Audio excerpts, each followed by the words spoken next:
Hi, folks. This is Kerry Pharr. Welcome to In Your Corner. Today we have an exciting show for you. On our program today is Ken the Bull Atkin. They call him the Bull because he was a tremendous boxer. In fact, he fought the legendary Thomas Hitman Hearns. 4 years ago, Ken's sister Missy was murdered. And today, Ken's going to share with us how he got over this tragedy in his life and how you can overcome adversity in your life as well.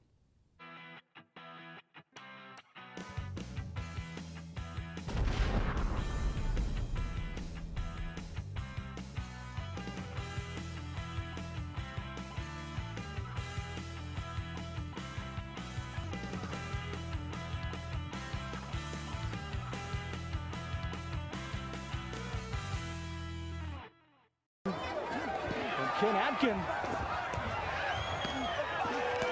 goes to work early on as Thomas Hearns had the defensive posture.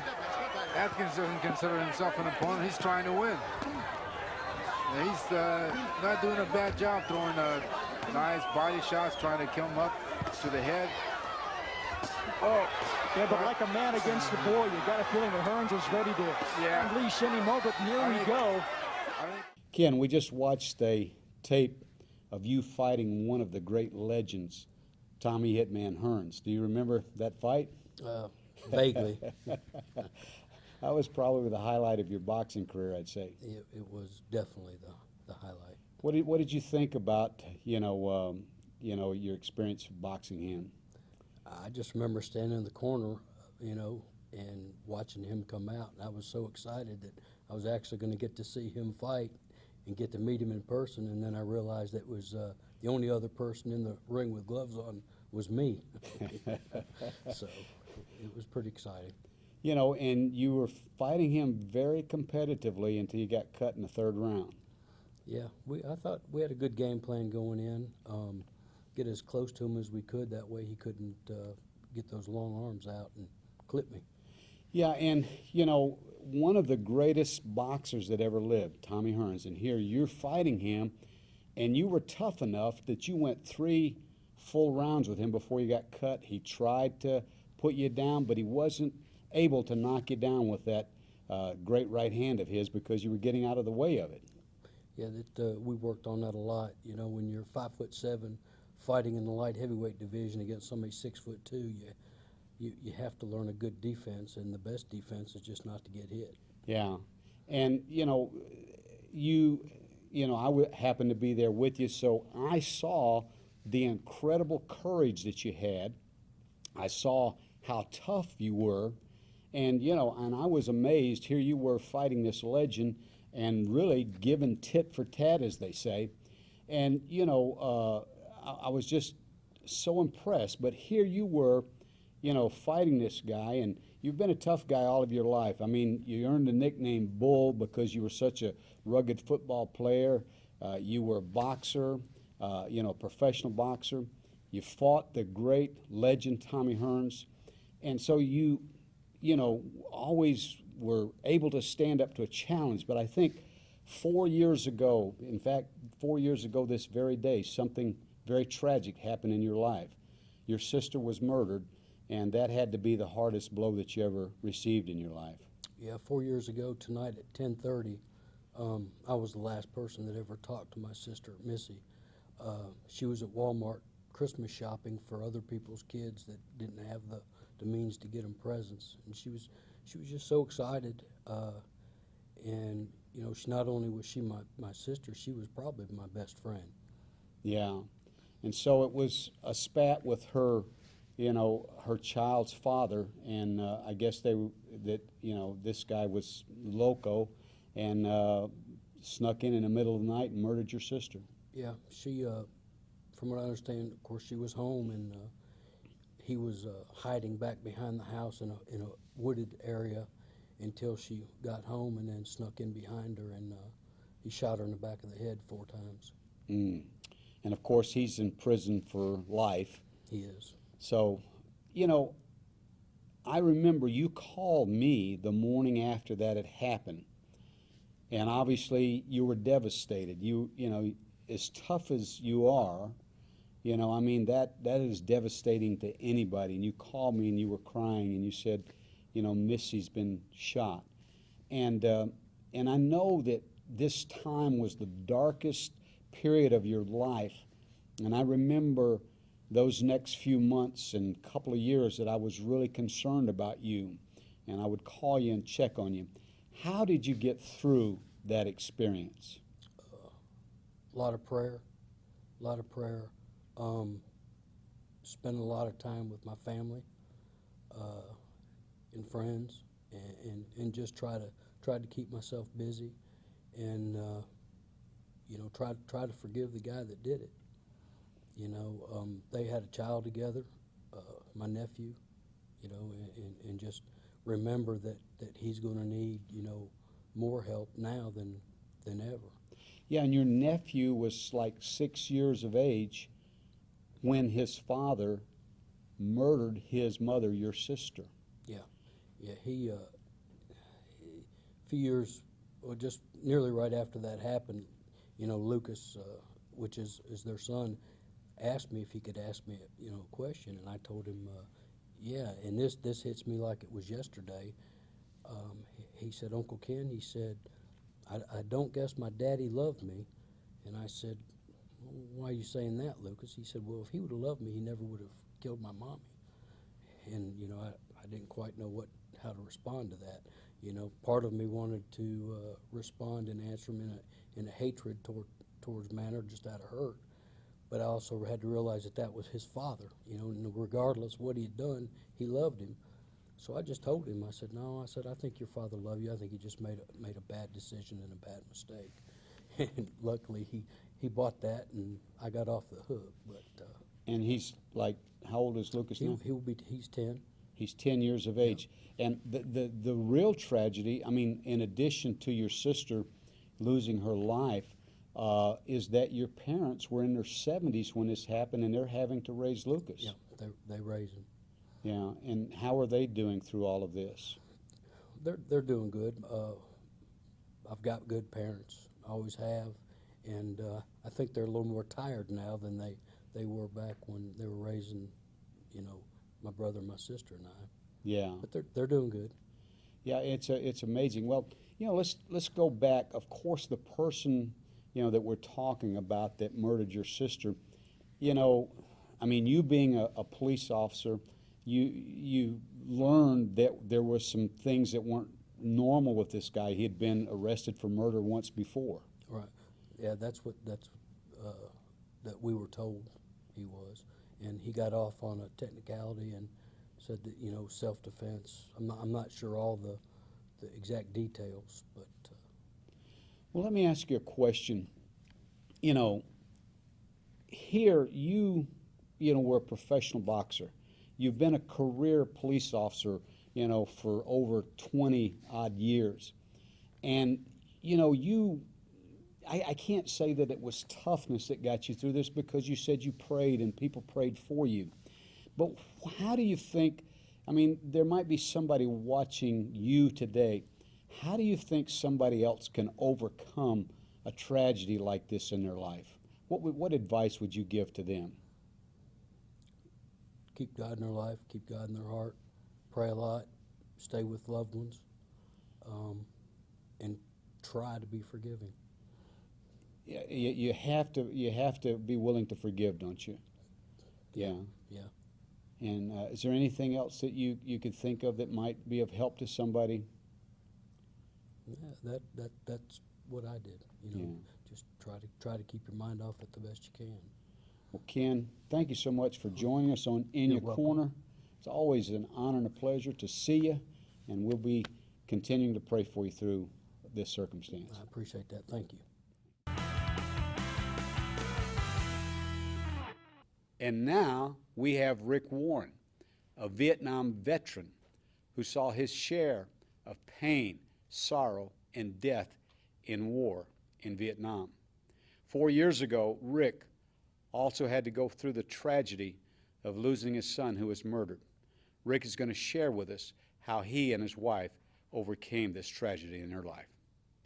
Rick, good to see you. Thanks for coming on the program, and it's always an honor to see you. Thank you. And, you know, we had our mutual friend, Ken Atkin, on the program just a few minutes ago. And, you know, Ken is a lot like you. He's a real tough guy, a police officer, a professional boxer. You were a Vietnam veteran. You know, you saw a lot of death, a lot of pain and sorrow when you were in Vietnam, didn't you? Saw my share. Yeah. But you, like Ken, 4 or 5 years ago, had a tragedy happen in your own family. And of course, you know, we can see death in war or death somewhere else, but when it hits home, it's so much more difficult. Your own son, your only son, Blake, was also murdered, in I guess, after an altercation or something. That's correct. And, you know, take us back. What do you think happened and what went wrong to, you know, cause something like that to happen to Blake? Well, I appreciate you having me on the show, and I'm excited when I talk about my son. Yeah. He was my best friend, along with my dad, and I enjoy talking about him. And but Blake was one of those rare young men who was a great athlete, very, very smart in school, straight A student. Blake had everything in the world going for him, but my son got addiction to 2 or 3 different problems. And my wife and I have been married 41 years, and she and I talked to Blake, worked with Blake.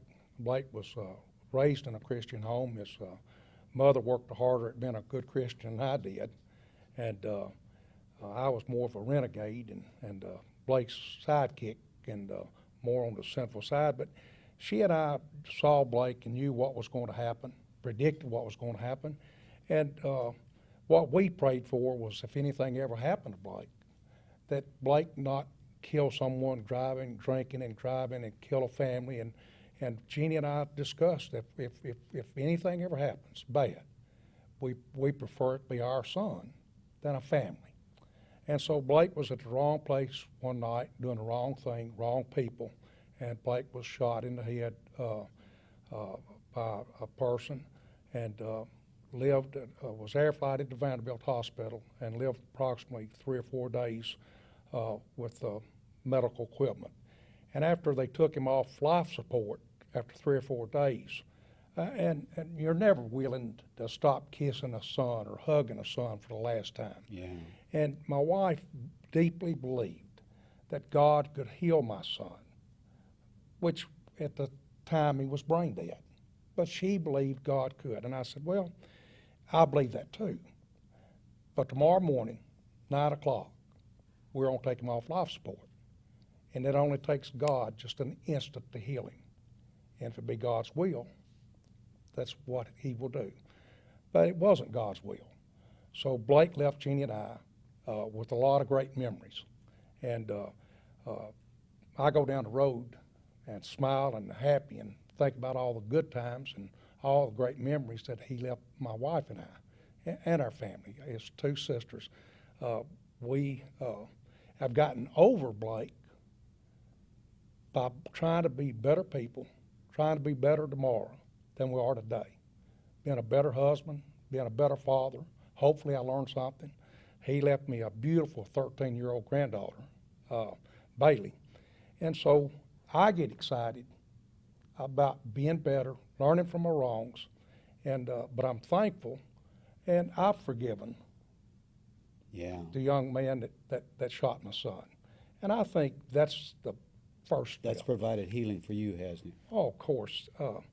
And like Bull, you know, mourning, you could have had a lot of people on your show that know a lot more about mourning. They've written books about it.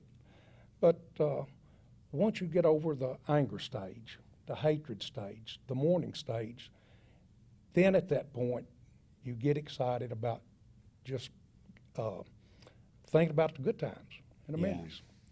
And, you know, I want to go back a moment. You were talking about, you know, Blake got involved in some things, you know, and got addicted to alcohol or whatever. You know, Rick, I believe sincerely that good people can, have bad things like that happen to them. The great football player Greg Gaines was on the program, and he was a professional football player for 14 years, and he had 40 different surgeries, and he was in so much pain that he got addicted to pain medication. Great Christian man, but sometimes people get involved in stuff, and it becomes excessive, and it takes them down a road, and bad things happen. You mentioned that you had forgiven the young man that had forgiven your son.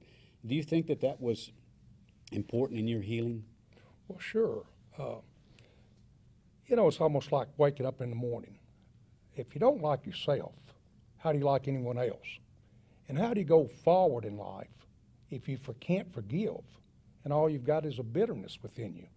So God, my son got to walk the earth for 30 years, just like our Lord and Savior Jesus Christ for 30 years. Yeah. Now, when my son was at the funeral home, and this is important, at the funeral home, there was a child that had drowned and was in the room next to Blake. And that child had lived for 2 years, had drowned. So I told my wife, I said, now that is something that I could never get over. Having a child for only 2 years. Yeah. And we've been blessed. To have him for For 30 years. 30. Yeah. Our whole society had their Lord and Savior Jesus Christ for 30 years. How fortunate, how blessed. So we were blessed. We had him for 30 years. And sure, to get on and to go on and be happy, to be optimistic, to look forward to life, change people's lives, help people's lives be better. If I had not forgiven that young man, I could not have done any of that. And I want to make a point there about you forgiving that young man. When you forgave him, it didn't exonerate him for what he did. He was still guilty. All it did was free you. I remember a story in Matthew chapter 18 where there was this man that owed the king millions of dollars. And he went before the king and he bowed down and he asked the king to forgive him. And the king forgave him of his debt. But he went out and saw another person that owed him just a small amount of money, and he wouldn't forgive that person. And the king said that he was going to send him to the tormentors. And I believe there's a biblical principle there. I believe what you did when you forgave, that's what released you from torment.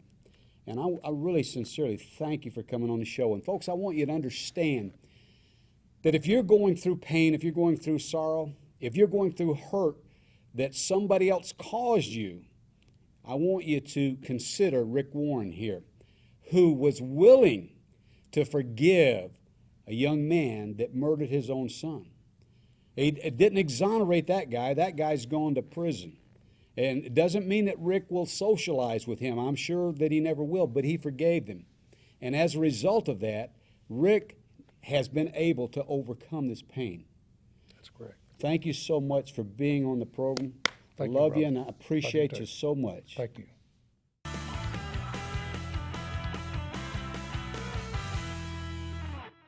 And now, folks, we have a real exciting segment for you. Diane Durham of Backpack Ministries is on our program. She feeds 650 children every week in Appalachia in America. You're going to want to stick around and see this exciting segment coming up right now.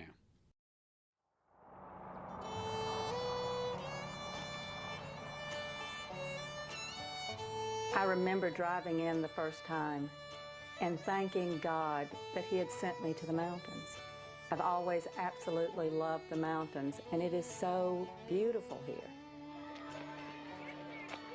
When you can sit outside and you can smell the clean air and you can smell the flowers and the fresh cut grass and see the blue sky.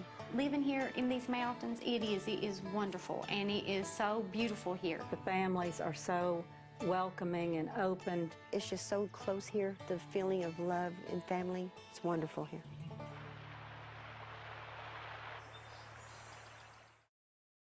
Diane, it's a real pleasure to welcome you to In Your Corner. Of course, we just saw your first cousin, Rick Warren, on the show just a moment ago. You know, you have an amazing, I should say, two amazing ministries, but let's talk about your backpack ministry first. You know, you and I were visiting recently, and you shared with me that your ministry feeds 650 children every week. Tell us a little bit about that.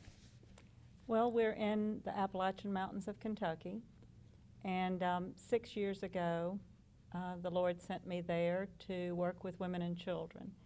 And when I arrived there, we went to the elementary school and the resource teachers in Harlan County.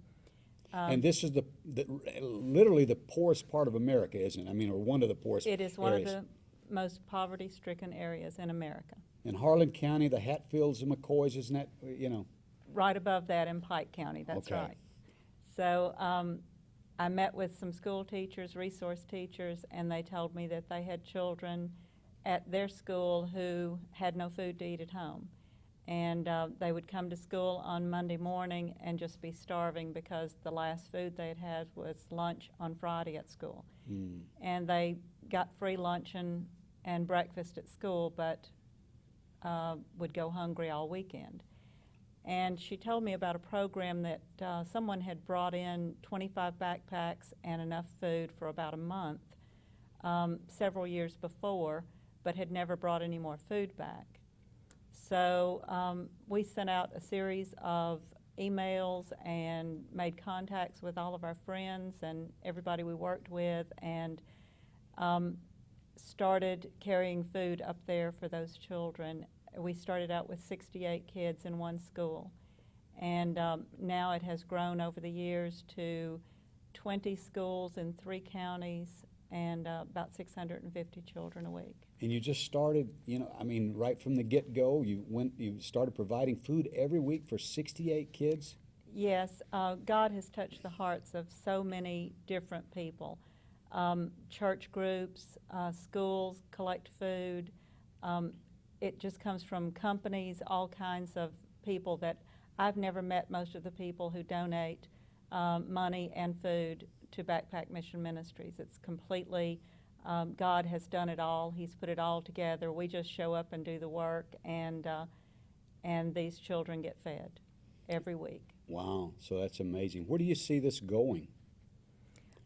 Well, we had said we would love to wipe out hunger, childhood hunger in Appalachia. And we don't care how many organizations it takes to do it. The more the merrier. It's just unbelievable to us that there are children who are doing without food in America. But they are, and we have calls all the time from teachers. In fact, I had one today in Tennessee asking us if we could start helping them. And right now we have a limit to what we can do. Because of resources. That's correct. So friends, if you see Diane here and you see her website here on the screen and you want to, you know, you have a burden for these children like she does, you take donations from anybody. Absolutely. And people can help. Well, you know, you also have another ministry that you're starting that's really near and dear to my heart. You want to start a home, or you've built a home for unwed mothers. Tell us a little bit about that ministry. About 2 years, the second year that we were in the mountains, the Lord put it on our heart to start working with the women in the area. And we were able to purchase an old house that had been a boarding house for minors and started renovating it. This is also in Appalachia. It is in Benham, which is in Harlan County, Kentucky.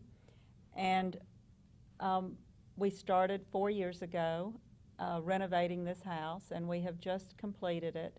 And again, it has been from donations from every place you can imagine, but it is completely renovated and furnished and ready to open, and it will be a home for unwed mothers. And our objective is to not only save babies' lives, but also change their mothers' lives so that the baby's life will be changed forever. We will offer Christian education, and the girls will be allowed to stay there free of charge. A lot of girls if they choose to have their baby and not have an abortion, they're homeless. We have young women right now who are living in homeless shelters Yeah, because many people try to force them to have abortions. because they've refused to have an abortion. Yeah, tragic. And we as Christians should be supplying a place, an alternative for these girls. Absolutely. What is it that's keeping you from opening this? Is it resources that you need? We need an administrator. We always need resources, but we absolutely need an administrator to be on site and live there so that the girls will have someone in place to take care of them and teach them and train them. So we are waiting for an administrator. So if somebody were watching this program that had a heart and the skill to be an administrator, they could contact you at the information they see on the screen there. Yes. And but I mean, you couldn't move forward until you had some money, so you could use gifts as well. Absolutely. If you have a heart for saving babies' lives and stopping the millions of abortions that are taking place in America, if we can make an impact on any child's life, that's what we want to do. And if you have a heart for that and want to contribute to that, we would love for you to help us. And so they could go to your website. Yes. And go ahead and tell us what your website is, Diane. Well, we have Lydia's House Ministry.org, and we also have a link to it at backpackmission.com. Okay, and so they can contact you, I guess, through email, and or do you have a phone number on the website where they could reach you as well? Yes, we do. Well, I want to commend you. Here you have a ministry where you're feeding 650 children every week. You're basically sending 650 bags of groceries home with children every weekend, aren't you? Yes. And then you want to open Lydia's House, a house very similar to Mercy Ministries where you can help these unwed mothers. Diane, I want to tell you it's been a real honor and pleasure to have you on the program. And folks, if you have a heart to help with the Backpack Ministry or with Lydia's House, or you have a gift as being an administrator and you'd like to be a part of this ministry, I want you to go to the website that you see on the screen right now and contact Diane Durham. And we'll help get you in contact with her. And Diane, thank you so much for being on the program today. Thank you very much for what a having blessing. me. Folks, thanks for tuning in to In Your Corner today. Be sure and tune in again, same station, same time next week. And if we can be of help to you, just go to our website, inyourcorner.tv. inyourcorner.tv. There are all kinds of resources there for you, and we'd be delighted to share them with you.